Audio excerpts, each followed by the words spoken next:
A man calls himself the greatest athlete alive. So why is a broken-down tennis pro suddenly fighting for his life on a pickleball court against a rival he could never beat? The movie begins with Dusty Boyd bragging to a crowd. He ranks himself beside Tom Brady and LeBron James. His name, he says, is legend. Dusty explains his father, Chuck, gave him the nickname the Hammer before he even learned his real name. Chuck trained him like a racehorse and taught him to hit, not to read. Dusty claims he broke every junior record, then turned pro before he even finished high school. Then the camera pulls back. His audience is a handful of bored 9-year-olds at a tennis lesson. One kid just wants to hit a ball. Turns out the legend teaches children for his dad. One student, PJ, worships every word. But another kid asks the obvious question. If Dusty is so great, why does he work for his father? Dusty decides they need to hear the Andy Roddick story. Dusty spins his favorite tale, the year 2000, him against rising star Andy Roddick. And in his telling, he was crushing the future champion. Then he says Roddick greased the floor, so Dusty slipped, shattered his wrist, and lost his career. A tragedy, and definitely not his own fault. Dusty even argues that Roddick's real trophies and famous wife should belong to him by some tortured chain of logic. The kids struggle to follow it. When they push back, he suggests they take dot connecting lessons and declares the class over. So does everyone with ears. A stray pickleball rolls onto the court, and a woman politely asks for it back. Dusty tosses it in the garbage and snaps that this is a tennis club. When she insults him, he proposes a bet. He places a quarter on the court, and if he hits it, she is banned for life. To sweeten the deal, Dusty offers up his prized 1999 Buick LeSabre. He proudly notes it has under 200,000 miles. A true collector's item, if you squint. Dusty smashes the ball and nails the quarter. Therefore, the woman is banned, and he cheerfully photographs her humiliation. Remember her face. She matters more than he thinks. His father Chuck arrives, unimpressed. Chuck is president of tennis operations,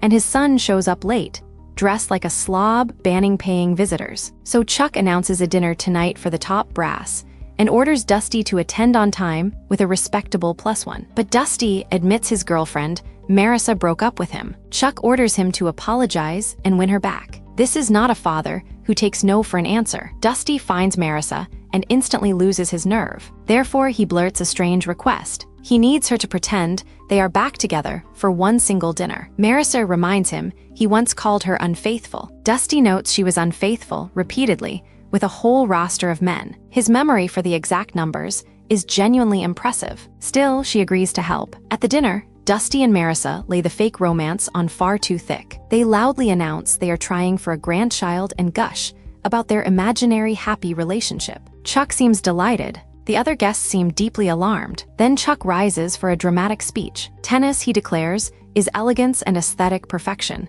a living animal that needs protection. But a plague is spreading, and its name is pickleball. He gave those players the club's worst court, and now they are demanding more. Chuck says he cannot stall the expansion vote much longer. If the club loses, the spread may never stop. He frames his tennis club as one of the last strongholds. Therefore, Chuck reveals his secret weapon. Buried in the old club charter is a rule allowing a duel. Each side picks a champion, and one match settles everything. No vote needed. A guest innocently asks what old clubs used to duel over, like who is allowed to join. Chuck very quickly changes the subject. Some bylaws are best left unexamined. The tennis crew talks strategy. The pickleballers will surely send their best man, Skip, a former tennis player who crossed to the enemy. So they plan to use the club tournament this weekend to scout, letting the winner become their dual champion. Dusty eagerly volunteers to be the champion, but Chuck flatly refuses, saying he simply cannot trust his own son. He twists the knife, telling Dusty he has nothing to show for his pro years but stories of losing. The verdict is brutal. You are not a winner. Still, Chuck offers one path. If Dusty wins the club tournament, he earns the champion spot. Dusty accepts the challenge. What could possibly go wrong for a former professional? At the tournament, Dusty steamrolls a bracket of hobbyist retirees, loud and cocky, and reaches match point with ease. But he cannot resist showboating. He decides to leap over the net for the final point. It is a bold artistic choice and a terrible idea. Dusty catches the net and crashes down onto his bad wrist. Therefore, the injury flares up again at the worst possible moment. His comeback ends mid-jump. Chuck watches the disaster and picks Neil for the duel instead. Dusty protests that he won and had a deal. Chuck reminds him he also said he could not trust him. Dusty visits the doctor, who already knows the injury history because Chuck and the doctor apparently talk constantly. The wrist is not broken, just badly inflamed, so the doctor suggests a gentler sport to stay loose while it heals. The answer, of course, is pickleball. The doctor swears the game is a lifesaver,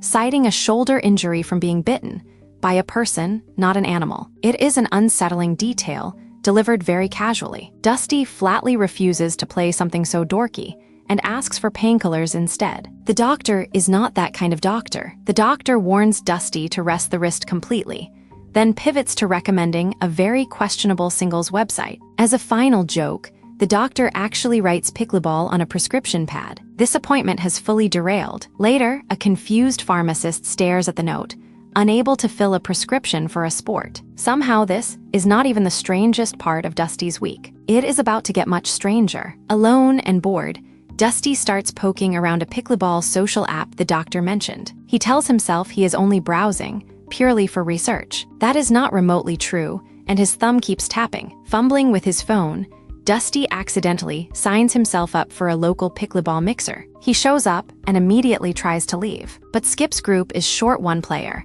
and they rope the reluctant newcomer in, insisting they need a fourth. Dusty insists there has been a misunderstanding. Skip assumes the kid is scared to play with older ladies. Either way, they are not letting their fourth escape. Then Dusty meets his partner. It is Candace, the very woman he banned and photographed at the start. She recognizes his old Buick instantly. The banished stranger just became his teammate. Candace tries to explain the rules, but Dusty waves her off, bragging that he is a former tennis pro, not sweating a silly sport. But pickleball humbles him fast. He swings far too hard and keeps stepping into the forbidden kitchen zone, handing the ladies easy points. Candace reminds him the serve must go underhand, and Dusty pretends he obviously knew that. He also insists the cartoon on his paddle is not Daffy Duck, but a hammer because he is powerful. The ladies are entirely unconvinced. Gail and her friends unleash their signature taunts about doing the dishes while he is stuck in the kitchen. It is relentless,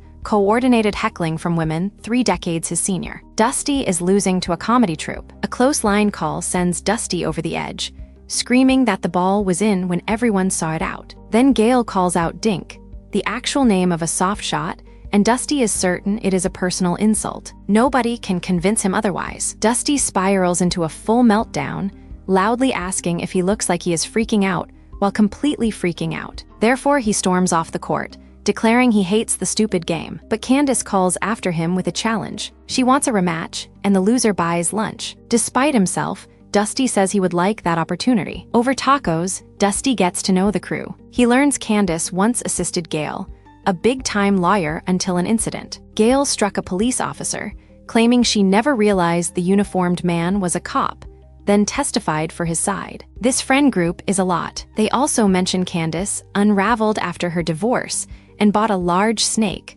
hoping to become one of those cool snake-around-the-neck people at the grocery store. It did not go well at all. She admits this freely, with the calm of someone who has processed a lot of strange choices. Candace asks Dusty for a ride and quietly saves her number in his phone, for whenever he changes his mind. She insists he could be a great pickleballer, since the sport is dorky and full of beginners they could dominate. Dusty passes, calling it too goofy for him. For now. Later, Dusty drags PJ to a far-off sporting goods store, claiming he wants quality time. There he grabs a pickleball paddle, pretending he is only buying it as an elaborate joke on the cashier. He is very obviously buying it for himself, but the prank collapses when they spot Andy Roddick signing his new book in the same store. PJ pushes Dusty to confront the man who supposedly stole his career. Roddick is friendly and calls Dusty by name, but the reunion quickly gets tense. Dusty accuses Roddick of greasing the floor back in 2000. Roddick calmly notes that he simply won that match. Therefore, the crowd starts to smell a story that does not add up. Roddick strolls off cheerful and unbothered. PJ decides Roddick is an even bigger jerk than Dusty warned. He completely misses that his hero was the one caught lying. We flash to the real 2000 match on TV. The young Dusty has power, but Roddick keeps returning everything better, and the commentators sense the newcomer wilting. Then, on live television, Dusty simply runs off the court mid-match. Whatever it is, it ends his career then and there. Back in the present, Dusty keeps quietly returning to pickleball with Candace. He wins a friendly match and actually celebrates. Slowly, the goofy sport is growing on him. Candace shows Dusty 11 missed calls from her ex-husband. There is a charity event they always attended, and now he wants to bring his new girlfriend. She assumed she would win the divorce, but he is happily parading a new partner while she is still single. Therefore, she refuses to show her face there. She explains she left him because he never grew up and never showed up for her. Dusty listens closely. The description of a man stuck in the past hits a little too close to home. The two get pulled into a doubles match against a pair of loud grunters. Candace's genius plan is to simply out-grunt them. Dusty suggests they could just play better. She overrules him instantly. The grunting strategy is chaotic and deeply embarrassing, but it works. Dusty and Candace Monetizing your movie content has never been easier. Upload your video, get a full recap and 10 shorts. ViralCade, link in the comments. win the match. He can barely admit how much fun he actually had. He admits it anyway. Riding the high, Dusty urges Candace to attend the charity event after all, telling her she should not hide from her ex. But when he insults country music, Candace slaps him on reflex. She explains, dead serious, that country fans outside the South face real prejudice. To make her point, Candace hijacks his phone and loads a playlist called Cowgirl Classics. She promises he will love it. This tiny act of friendship will come back around. Meanwhile, Skip corners Chuck to press for a date on the expansion vote. Instead, Chuck scolds him for wasting the club's tiny paper cups, calling him a wasteful little piggy. It is a masterclass in dodging the actual question. Worn down, Chuck agrees to finally hold the vote that Friday. Dusty tells Chuck his wrist feels great, and he is ready for any big matches. Chuck says it is not necessary, because Neil is his guy. Nearby, Chuck and his cronies mock Skip's little bandage as a bandage on a bullet hole. Cruelty is basically a team sport at this club. We cut to a growing pickleball montage. Dusty is sharper, faster, and genuinely enjoying himself alongside Candace, even mugging for her phone camera. His old tennis identity is quietly cracking apart, but his dad's approval still hangs over everything, the one prize he cannot seem to win. Friday arrives, and Skip delivers an enormous presentation for 2 new courts, listing the broken fence, cracked baseline, and slippery leaking fountain. It even spirals into a rap and a wild comparison to famous crimes. It is a lot of presentation for 2 courts. Amazingly, he seems to have the votes, but Chuck refuses to hold the vote. Instead, he reveals the charter and formally invokes the duel, submitting Neil as the tennis champion. Skip is stunned that his 90-minute speech was for nothing. Therefore, the whole war now rests on a single match. Afterward, Dusty tells Candace his father humiliated him again, this time in front of the entire club. She is warm and sympathetic. Their friendship is becoming his one safe place. Candace floats the idea of a quiet night watching a movie. Both awkwardly pretend they already had plans to watch the very same classic film. So naturally, Dusty comes over. At Candace's home, they settle in for The Graduate, and Dusty finally opens up in a way he never does at the club. She shows off her pottery, including a lumpy jar she calls a diet cookie jar because barely any cookies fit inside. Dusty finds it oddly charming. He is clearly falling for her. The talk turns serious as Dusty describes his father pouring everything into him, then abandoning him after his injury. Candace gently suggests that Chuck blew it too. Nobody has ever told Dusty that before. As the movie plays, Dusty mistakes a young Dustin Hoffman for an unknown newcomer with a great future. Candace has to explain the actor as a legend in his 80s. Dusty is very confident and very wrong. In a side thread, Chuck confides in PJ about a fantasy novel he is secretly writing. It stars a warrior torn between 2 rival tribes. The metaphor is not exactly subtle. Chuck then confesses his own bizarre secret. He is romantically devoted to an old retired battleship,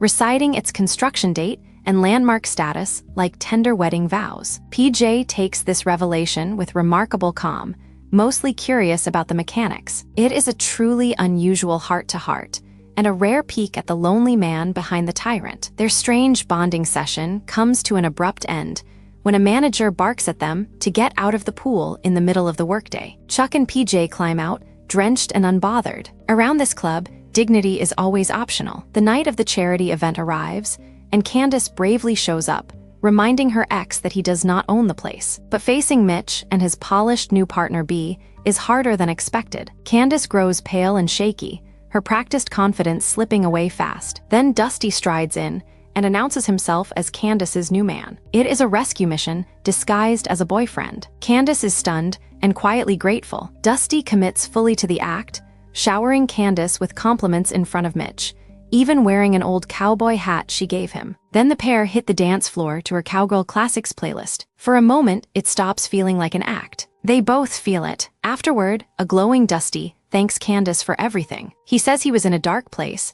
and now finally knows what he wants. He is building up to a confession. Dusty leans in to kiss Candace, assuming her hesitation is nerves about their age gap. But she stops him and says plainly that she is not physically attracted to him. She thought they were simply close friends. Dusty is crushed and immediately embarrassed. Dusty lists every supposed signal: the movie, the playlist, the kiss. Candace explains the kiss was just a show for Mitch, and she never meant to lead him on. It is a painfully awkward autopsy of a non-romance. Candace insists she truly loves him as a friend and wants to keep it that way. But wounded pride takes over. Dusty coldly claims he has plenty of friends and does not need her. Dusty storms off, pretending he has a hot date waiting. PJ, watching, offers gentle words about even cowboys getting friend-zoned. It does not help. Dusty is back to hiding behind the old bravado. Out of nowhere, Chuck suddenly wants Dusty as the dual champion after all, praising the Boyd men's commitment to excellence. He launches into a grand rant about tennis, defending patience,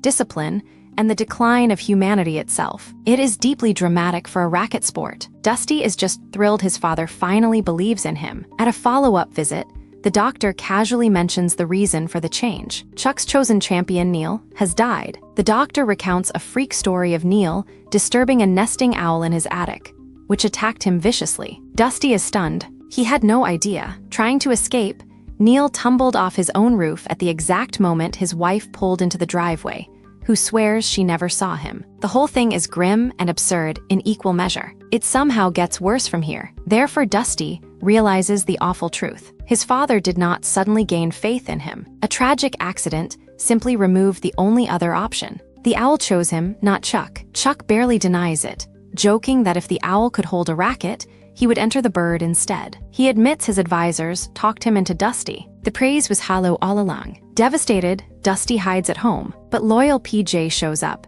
having called and texted relentlessly. The duel is tomorrow, and PJ confesses he sees Dusty as a legendary lone hero, the guy who almost beat Andy Roddick. Dusty finally cannot take the lie anymore. Dusty describes the real 2000 match. Roddick was simply better at everything, and Dusty saw his father in the crowd already knowing it. He was outmatched and out of options. Then comes the confession he has buried for years. Dusty did not slip that day. He went into a bathroom and deliberately broke his own wrist. He decided a fake injury was better than being called a loser. It is the hardest thing he ever did. PJ absorbs the huge confession and fixates entirely on the bathroom hygiene of it all, before rallying his friend. He compares himself to a loyal sidekick, shining a signal in the sky. He tells Dusty to stop hiding and figure out who he really is, fast. The duel is tomorrow. The next day is the duel, and the pickleball crew wonders where Dusty is. Then someone spots a familiar car, with Dusty crouched below the dashboard trying to hide as he drives. He promptly crashes, and his airbag deploys embarrassingly late. It is the least heroic entrance imaginable. Dusty finds Candace and sincerely apologizes for how he acted, admitting he does want her friendship. Therefore, the two finally make peace, as real friends this time. She confesses her ex got most of their friends in the divorce, so his showing up meant everything. Then Candace hints she needs Dusty's help with something. She has an idea for the duel. The two former rivals are about to become a team with a plan. At the club, Dusty seizes the floor before his father can speak, reading a nervous, smudged speech about bravery. He declares he has spent his life pretending to be someone he is not. But that is over now, and since his father never respected him, he will not play for the tennis side. In a stunning turn, Dusty announces he will enter the duel for the pickleballers instead. The crowd erupts and starts chanting his name. He has finally chosen his own side, but Chuck reveals a devastating twist of his own. He never trusted his son, so he secretly hired a ringer for the tennis side. He calls the man out to the court. The room holds its breath. The champion is three-time Wimbledon finalist and US Open winner Andy Roddick himself. Chuck admits he only avoided looking cruel because Dusty switched teams first. It could not be a worse matchup. Dusty panics and tells Candace the plain truth. He cannot beat Andy Roddick at tennis. Nobody at this club can. The dream is falling apart in real time. Therefore, Candace points to the same charter Chuck weaponized. Maybe a hidden rule can cut the other way. She keeps a copy in her fanny pack for exactly this kind of emergency, apparently. With minutes to go, Candace finds Dusty hiding in the bathroom, right where he always retreats before a match. She offers him one last chance to back out, but this time he decides he is done running and walks out to face his rival. At the coin toss, Dusty wins the call, and Roddick smugly offers him the choice of serve or receive. But Dusty instead invokes his real prize and declares they will play on court 16, the club's beaten-up pickleball court. Suddenly, this is not a tennis match at all. It is pickleball. As chaos builds, none other than John McEnroe wanders in, drawn by the action, and appoints himself the match commentator. The stage is set for the strangest showdown in club history. The match begins, and at first Roddick's raw power overwhelms the tiny court. He blasts winners while Dusty scrambles, and McEnroe narrates every point with dramatic flair as Roddick pulls ahead. It looks exactly as hopeless as feared. As Roddick keeps blasting winners, one baffled spectator finally understands pickleball, calling it just like tennis, but easy. The champion's power looks unstoppable on the little court. Dusty has no room to breathe, but Candace shouts the plan from the sideline. Use the court itself. Every flaw Skip complained about is now a secret weapon against a player who has never seen it. Dusty steers Roddick toward the too-close fence and the cracked baseline corner, so the champion keeps stumbling on ground Dusty knows by heart. The final trap is the leaky fountain's slippery puddle near the net post. Roddick slides right into it and goes down. The messed-up court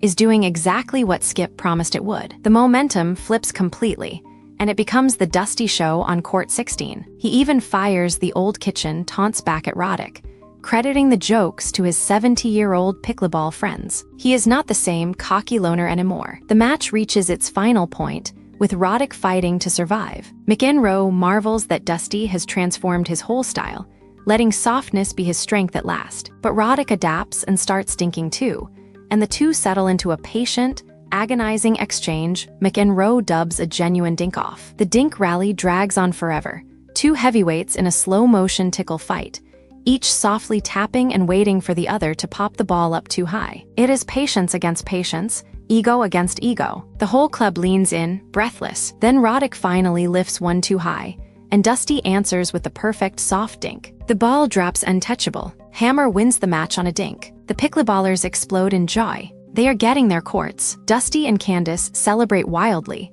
the plan and the friendship both paying off. Then a gracious Roddick shakes Dusty's hand and quietly admits Chuck paid him $15,000 to show up. Even the villain's ringer walks away amused. Roddick keeps his head high, insisting he feels totally fine because this is not a real sport and he does not care about anyone here. Then, gladiator to gladiator, he calls it an honor. Even in defeat, the man is impossible to rattle. Dusty notices Chuck stormed off to his office and follows to apologize for hurting him. But Chuck is not angry at all. He can only repeat in awe that his boy beat Andy Roddick. He does not care that it was pickleball or that he hired the ringer himself. Therefore, father and son embrace, closer than they have ever been. Dusty admits how embarrassingly much this moment means to him. Chuck says they always find a way. The old wound finally starts to heal. In a joyful epilogue, Chuck has fully converted, now proudly running pickleball operations. He names a delighted PJ his vice president. The title comes with no raise, but PJ cordially accepts. Chuck remains gloriously ruthless, crushing poor Skip 11-0 while still refusing to learn his real name. Skip finally begs him to stop calling him Piggy. Chuck apologizes, then calls him Piggy again. Some things never change. Dusty settles into his new life, admitting he still prefers tennis, but genuinely enjoys this. He and Candace happily plot to obliterate their friends Gail and Judy in the bracket. He is finally at ease. Then comes the last twist. Dusty declares the hammer is dead, and he is just Dusty now. But the crew immediately crowns him with a new title he hates. From now on, they insist, he is the Dink. The man who once mocked pickleball as beneath him found his real family, his father's respect, and himself on that battered little court. So here is the question for you. If Dusty had beaten Roddick at tennis instead of pickleball, would his dad ever have loved him? Drop the one word, yes or no.